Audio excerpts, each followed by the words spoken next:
เดืองร้อนทีโด่งเวียนาลาดเผาพี่น้อง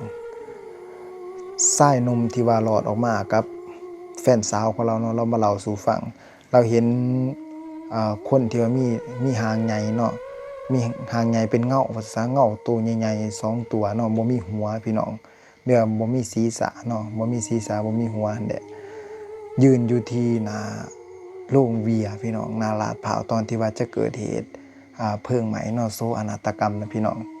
เราได้เล่าสู่ฟังว่าตอนนั้นที่ว่าเราก็เป็นเหยื่ออีกคนหนึ่งแต่ว่าเรากับมีชีวิตหลอดออกมาหลายเนาะพี่น้องเนาะนี่คือเป็นปาฏิหาริย์แล้วก็เรามาเห็นภาพที่ว่ามันเป็นร้อนดังที่บ่อไส้เอาขึ้นในเบื้องเนาะภาพน่าจะเป็นแบบนี้เลยพี่น้องมีเงาล่ำขมืดเมื่อซะล่ำเป็นเงาของทรายห่างใหญ่ประมาณ2 เมตรยืนอยู่ที่หน้าโรงเบียร์พี่น้องหน้าลาดพร้าวตอนที่ว่าเราออกมาแลนออกมาเนาะหน้าที่ที่ว่าเราออกมาเนาะพี่น้องเนาะเอาชีวิตรอดว่าซะเราออกมาเรามาเห็นเงานี่เราสู่ฟังว่าตอนนั้นกำลังม่วนกำลังเต้นกันเนาะกับหมู่ว่าซะแล้วก็มีผู้หญิงคนหนึ่งที่ว่าเรานั่งอยู่โต๊ะอีกโต๊ะหนึ่งที่ว่าเราน่าสิมาคนเดียวก็เลยเอิ้นมาร่วมวงนำกันหลังจากกินกันสังสรรค์กันมันมึนเมาแล้วเนาะแล้วก็อีบุรุษเราก็ได้ถ่ายมื้อนั้นบ่ฮู้ว่า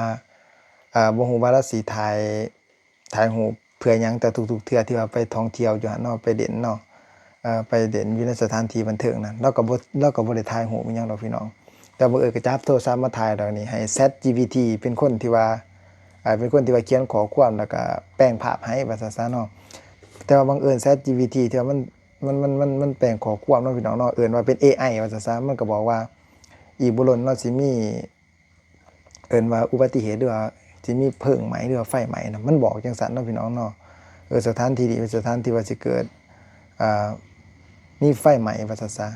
แต่เขาก็เอะใจเขาก็เลยบ่ได้ใส่ใจปานใดเนาะวันนี้ก็ได้เล่นได้เต้นได้ม่วนต่อไปหลังจากม่วนต่อไปจังซั่นแล้ววันนี้บ่ว่าข่าวเนาะมันมีเพลิงที่ว่าไฟกำลังสิลุกกันนะพี่น้องมันมีควันขึ้นมาวันนี้เราก็เลยฮู้โตว่ามันสิเกิดเหตุการณ์ที่ว่าไฟไหม้เนาะพี่น้องเนาะเพลิงไหม้เราก็เลยแล่นออกมานอกที่ว่าวิดประมาณเสี้ยวนาทีว่าซะ3-4 วินาทีเนาะออกมาแล้วเรามาเห็นเอิ้นว่าเป็นเงาลำใหญ่ประมาณ2 เมตรยืนอยู่หน้าหน้าที่เอาชีวิตรอดว่าซะยืนอยู่หน้าโรงเบียร์หน้าลาดพร้าวนะพี่น้องเงาลำแบบนี้แบบบ่าวใส่เอาใครบ่าวใส่เบิ่งแน่นอนแล้วว่าเห็นเบิดทั้ง2คนเนาะเห็นแล้วคนจริงดูแล้วก็ถือว่าเราก็รอดชีวิตออกมาได้พี่น้องอันนี้ถือว่าเป็นเรื่องที่มันเกิดขึ้นกับบุคคลที่ว่าเขาไปอยู่ที่โรงเบียร์นะพี่น้องเขาไปเด่นไปกินไปม่วนนะแต่ว่าหลอดชีวิตออกมาหลายเนาะแต่ว่าเขาเห็นสิ่งนี้ว่าซะเหตุการณ์แบบนี้เหตุการณ์ที่ว่ามันแปลกว่าง่ายว่าขึ้นบ้านเฮาก็ว่าเห็นผีว่าซะเห็นผีตัวใหญ่เขามายืนเฝ้าเนาะมายืนเฝ้าอยู่ที่หน้าประตูตอนที่ว่า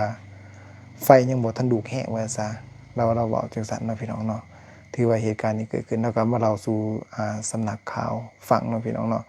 พี่น้องถ้าว่าติดตามข่าวก็สิเห็นเนาะบ่าวไสมาเว้าสู่ฟังเนาะเป็นตาย้านเนาะพี่น้องเนาะมาฟังเรื่องร้อนๆนำกันบ่าวไสสิมาเว้าสู่ฟังเนาะแต่ว่าเรื่องที่มันเกิดขึ้นก็เป็นย้อนน่าสิเป็นย้อนอุบัติเหตุเนาะเรื่องลี้ลับเฮาก็เชื่อแหน่แล้วก็บ่เชื่อแหน่ก็หลายเนาะแล้วแต่คนแต่สำหรับบ่าวไสมันก็ถือว่ายุ่งใหญ่กันไปเบิดเนาะพี่น้องเนาะแต่ว่ามันเกิดขึ้นเดี๋ยวเนาะ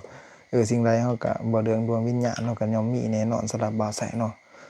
เหตุการณ์แบบนี้เป็นตาย้านพี่น้อง